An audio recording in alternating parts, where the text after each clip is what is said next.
आप सभी भक्तों को ऋषि पंचमी की ढेर सारी शुभकामनाएं। हरे कृष्णा, राधे राधे दोस्तों। आज हम सुनेंगे ऋषि पंचमी व्रत की अद्भुत कथा। ऋषि पंचमी का व्रत सुहागन महिलाओं को विशेष रूप से रखना चाहिए। ऋषि पंचमी का व्रत करने से महिलाओं को संसार के सभी सुखों की प्राप्ति होती है। इस दिन महिलाओं को व्रत का पूरा लाभ प्राप्त करने के लिए भविष्य पुराण में वर्णित ऋषि पंचमी की कथा का पाठ जरूर करना चाहिए, तभी उनका व्रत पूर्ण होगा। युधिष्ठिर ने प्रश्न किया, हे देवेश, हे देवकी नंदन, मैंने आपके श्रीमुख से अनेक व्रतों का श्रवण किया है। अब आप कृपा करके पापों को नष्ट करने वाला कोई उत्तम व्रत सुनावें। राजा के इन वचनों को सुनकर श्री कृष्ण भगवान बोले, हे राजेंद्र, अब मैं तुमको ऋषि पंचमी का उत्तम व्रत सुनाता हूँ, जिसको धारण करने से स्त्री समस्त पापों से छुटकारा प्राप्त कर लेती है। हे राजन, पूर्व समय में वृत्तासुर नाम का व्रत करने के कारण इंद्र के उस पाप को 4 स्थानों पर बांट दिया। पहला, अग्नि की ज्वाला में, दूसरा, नदियों के बरसाती जल में, तीसरा, पर्वतों में, तथा चौथा, स्त्री के रज में।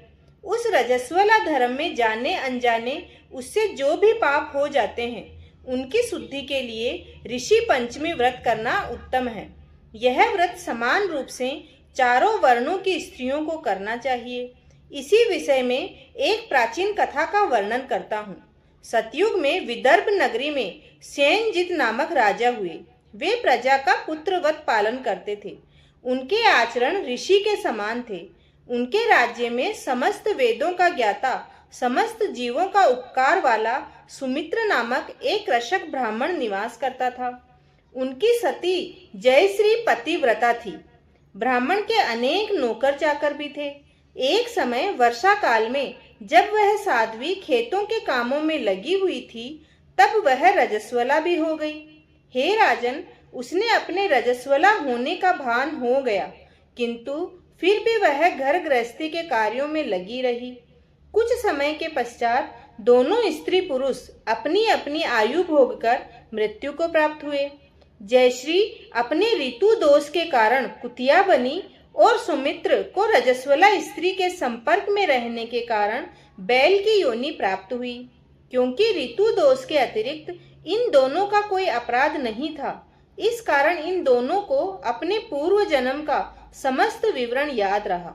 वे दोनों कुतिया और बैल के रूप में रहकर अपने पुत्र सुमित के यहाँ पलने लगे। सुमित धर्मात्मा था और अतिथियों का पूर्ण सत्कार किया करता था। अपने पिता के श्राद्ध के दिन उसने अपने घर ब्राह्मण को जिमाने के लिए नाना प्रकार के भोजन बनाए। उसकी स्त्री किसी काम से बाहर गई हुई थी कि एक सर्प ने आकर रसोई के बर्तन में विष उड़ेल दिया। सुमित की माँ कुतिया के रूप में बैठी हुई यह सब देख रही थी। अतः उसने अपने पुत्र को ब्रह्म हत्या के पाप से बचाने की इच्छा से उस बर्तन को स्पर्श कर दिया। सुमित की पत्नी से कुतिया का यह कृत्य सहा नहीं गया और उसने एक जलती लकड़ी कुतिया के मारी। वह प्रतिदिन रसोई में जो जूठन आदि शेष रहती थी, उस कुतिया के सामने डाल दिया करती थी, किंतु उस दिन से क्रोध के कारण वह भी उसने उसको नहीं दिया। तब रात्रि के समय भूख से व्याकुल होकर वह कुतिया अपने पूर्व पति के पास आकर बोली, हे नाथ, आज मैं भूख से मरी जा रही हूँ। वैसे तो रोज ही मेरा पुत्र खाने को देता था, मगर आज उसने कुछ नहीं दिया। मैंने सांप के विष वाले खीर के बर्तन को ब्रह्म हत्या के भय से छूकर भ्रष्ट कर दिया था। इस कारण बहू ने मारा और खाने को भी कुछ नहीं दिया। तब बैल ने कहा, हे रानी, हे भद्रे, तेरे ही पापों के कारण मैं भी इस योनि में आ पड़ा हूँ। बोझा ढोते ढोते मेरी कमर टूट गई है। आज मैं दिन भर खेत जोतता रहा। मेरे पुत्र ने भी आज मुझे भोजन नहीं दिया और ऊपर से मारा भी खूब है। मुझे कष्ट देकर श्राद्ध को व्यर्थ ही किया है। अपने माता पिता की इन बातों को उनके पुत्र सुमित ने सुन लिया। उसने उसी समय जाकर उनको भर पेट भोजन कराया और उनके दुख से दुखी होकर वन में जाकर उसने ऋषियों से पूछा, हे स्वामी, मेरे माता पिता किन कर्मों के कारण इस योनि को प्राप्त हुए और किस प्रकार उससे छुटकारा पा सकते हैं। सुमित ने उन वचनों को श्रवण कर सर्वतपा नामक महर्षि दया करके बोले, पूर्व जन्म में तुम्हारी माता ने अपने उच्छृंखल स्वभाव के कारण रजस्वला होते हुए भी घर गृहस्थी की समस्त वस्तुओं को स्पर्श किया था और तुम्हारे पिता ने उसको स्पर्श किया था। इसी कारण वे कुतिया और बैल की योनि को प्राप्त हुए हैं। तुम उनकी मुक्ति के लिए ऋषि पंचमी का व्रत धारण करो।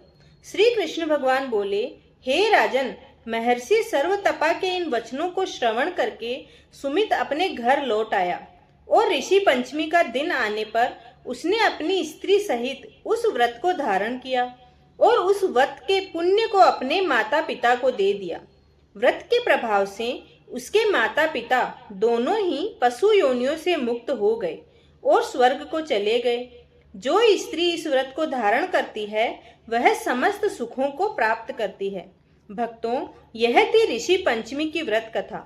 कथा आपको कैसी लगी हमें कमेंट करके जरूर बताएं और चैनल को जरूर सब्सक्राइब करें। धन्यवाद।